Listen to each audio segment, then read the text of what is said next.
The Kerala story sequel మరోసారి వివాదాలతో సంచలనంగా మారింది. 2023లో సంచలనం సృష్టించిన ది కేరళ స్టోరీ చిత్రానికి సీక్వెల్ గా the Kerala story 2 goes beyond విడుదలకు సిద్ధమవుతోంది. ఈ నేపథ్యంలోనే సీక్వెల్ సినిమాపై మళ్లీ తీవ్ర స్థాయిలో వివాదం చెలరేగుతోంది.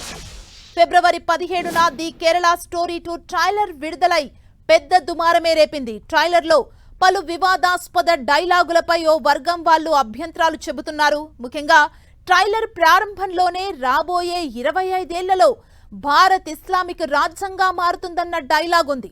ఇది సోషల్ మీడియాలో విపరీతమైన చర్చకు దారితీసింది. ఇది ఒక వర్గాన్ని కించపరిచేలా ఉందని విమర్శలొచ్చాయి. ది కేరళ స్టోరీ తొలి భాగం కేవలం కేరళకే పరిమితమైంది.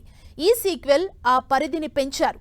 ఈసారి కథ రాజస్థాన్, మధ్యప్రదేశ్ వంటి రాష్ట్రాల్లో జరుగుతున్నట్లుగా చూపిస్తున్నారు. మత మార్పిడిలు, లవ్ ట్రాప్స్ ద్వారా ముగ్గురు యువతల జీవితాలు ఎలా నాశనమయ్యాయనేది ఈ సినిమాలో తెరకెక్కించామని చిత్ర బృందం చెబుతోంది. ట్రైలర్లో బలవంతంగా బీఫ్ తినిపించే దృశ్యాలపై కొందరు నెటిజన్స్ మండిపడుతున్నారు. తొలి భాగం మాదిరిగానే ఈ సీక్వెల్ ని కూడా కొందరు అసత్య ప్రచారంగా అభివర్ణిస్తున్నారు. ప్రతిపక్షాలు, కేరళకు చెందిన పలువురు దీన్ని మతాల మధ్య చిచ్చు పెట్టే ప్రయత్నమని విమర్శలు చేస్తున్నారు.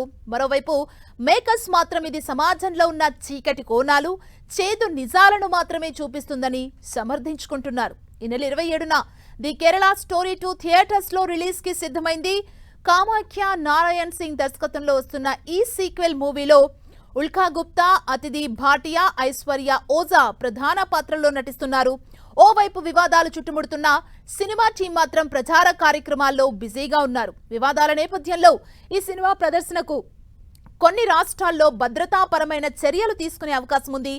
గతంలో తొలి భాగాన్ని పశ్చిమ బెంగాల్ ప్రభుత్వం నిషేధించగా సుప్రీంకోర్టు ఆ నిషేధాన్ని ఎత్తివేసింది. ఈసారి రిలీజ్ అవుతున్న ది కేరళ స్టోరీ 2 ఇంకెన్ని వివాదాలు, సంచలనాలకు కేర్ ఆఫ్ గా మారుతుందోనన్న ఉత్కంఠ పెరుగుతోంది.